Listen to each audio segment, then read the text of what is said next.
Bonjour et bienvenue sur cette vidéo. Je me présente, je m'appelle Alexandre Yamogo, je suis spécialiste en marketing digital et j'aide les TPE ainsi que les PME à faire du marketing simple mais pas simpliste, c'est-à-dire du marketing avec des vrais résultats qui va augmenter vos revenus sans pour autant vous demander plus d'efforts.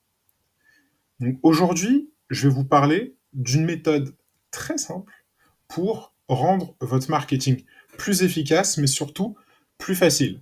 Et cette méthode, je l'appelle l'effet Lego.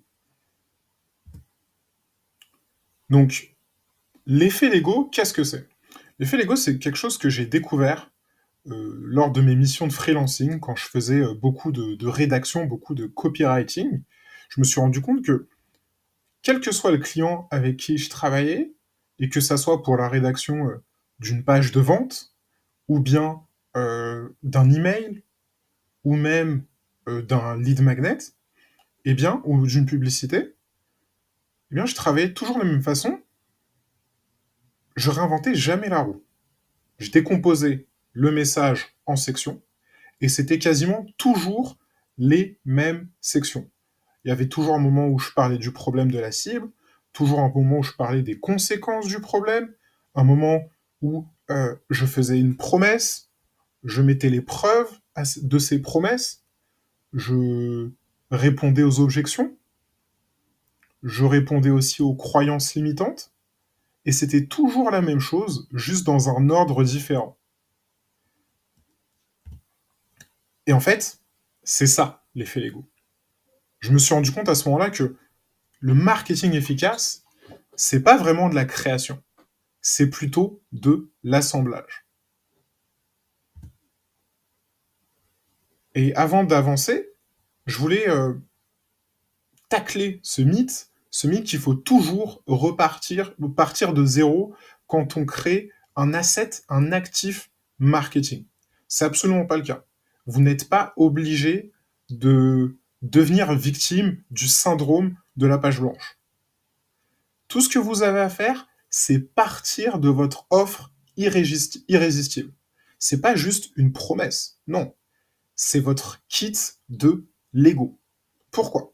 Parce que votre offre, elle est composée de plusieurs choses. Pour créer une offre irrésistible, vous avez besoin de connaître les émotions de votre cible, c'est-à-dire ses peurs, ses frustrations, ses craintes, ses désirs, ses rêves, et comment tout ça se manifeste dans sa vie quotidienne, dans son travail, avec son entourage.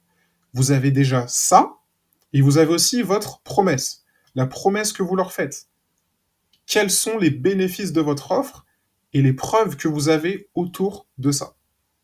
Eh bien, tout ça, c'est un ensemble de blocs qui fait votre kit de Lego.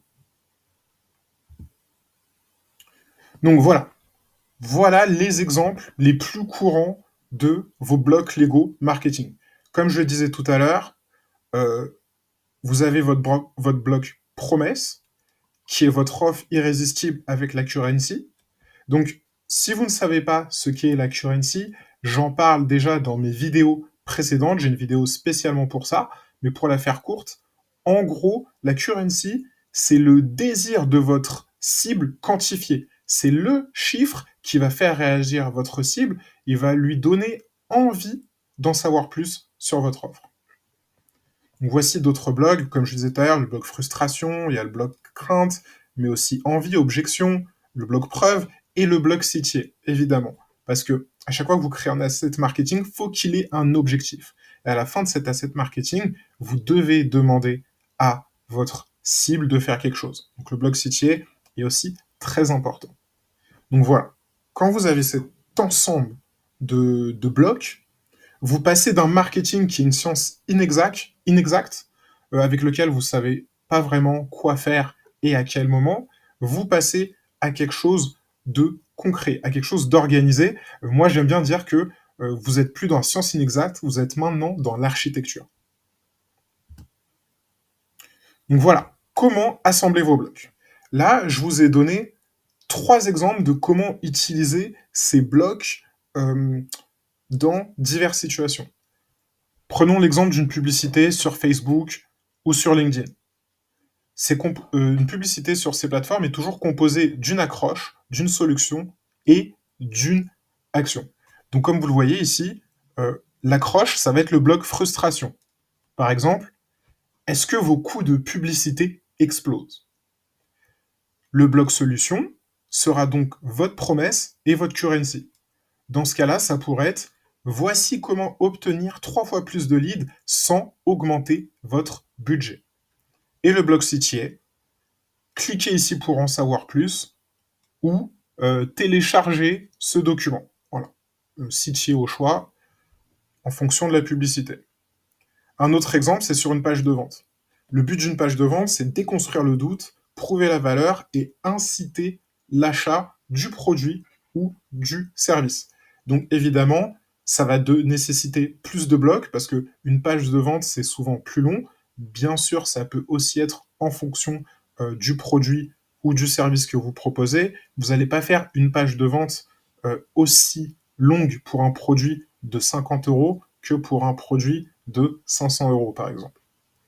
Donc, pour une page de vente, on va commencer par le titre qui sera votre bloc promesse. La section qui vient juste après, qui va être un peu la section problème, la fameuse section vous reconnaissez-vous, ou tout simplement que je disais problème, qui va être le bloc frustration combiné avec le bloc crainte.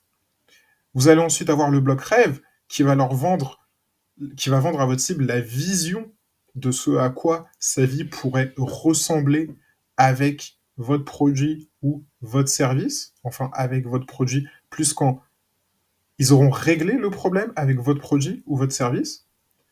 Le bloc preuve, qui peut être des témoignages ou des preuves scientifiques, ainsi que le bloc encore promesse et call to action, appel à l'action. Donc c'est toujours important à la fin de rappeler ce que vous promettez, de ce qu'ils peuvent avoir en optant pour votre service ou votre offre pour les inciter à l'achat. Le troisième exemple, c'est un email à une liste refroide ou une liste qui a été refroidie. Donc l'objectif ici, ça va être de réengager. À ce moment-là, on peut directement utiliser le bloc objection dans le titre, dans le sujet, la object line de votre email. Par exemple, si c'est pour un email pour vendre une formation, je sais pas, par exemple, de développement personnel, ça pourrait être sujet, trop occupé pour grandir, une objection qui revient souvent d'ailleurs dans quasiment tous les secteurs, c'est je n'ai pas le temps pour X éléments, X choses à faire. Suivre par le bloc crainte, qui va montrer à votre cible le coût de l'inaction. Le bloc envie, qui va lui montrer ce qu'elle peut avoir en faisant appel à votre service ou à votre produit. Donc là, on s'amuse à souffler le froid puis le chaud. Et enfin, comme d'habitude, le bloc CTA. Donc voilà, ça, c'est ces 3 exemples.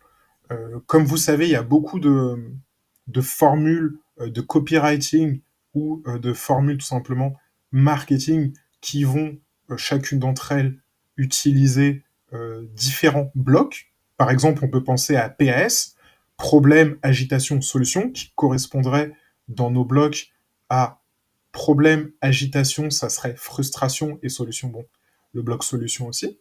Mais je pense que là, vous avez saisi le principe. Tout asset marketing peut être composé de cette manière. Donc là, peut-être que vous vous demandez, mais c'est pas un peu répétitif tout ça? Et je vous répondrai, non, absolument pas. C'est pas répétitif, c'est cohérent. Pourquoi? Parce que si vous avez une offre irrésistible, si vous avez un constat clair des problèmes et des désirs de votre cible, vous n'allez pas vous amuser à chaque fois à en inventer d'autres. Une bonne stratégie marketing, c'est pas de la répétition bête. Non, non. C'est répéter le même message, être précis, être vrai, mais le répéter de 1000 manières différentes. Et c'est ça plutôt le vrai challenge. Donc, dites-vous, maintenant, si vous avez déjà la compréhension de votre cible, si vous avez sa currency, et si vous avez votre offre irrésistible, et au passage, si vous ne l'avez pas, vous pouvez regarder mes 3 vidéos précédentes qui vont vous aider à les avoir. Mais si vous avez déjà tout ça, vous n'avez plus à créer un nouveau message. Tout ce que vous avez à faire, c'est assembler les blocs dans le bon ordre. Donc, le mot de fin, ce sera ça. Arrêtez de créer, assembler. Pas besoin de partir de zéro, vous avez déjà toutes les pièces. Assemblez vos Lego.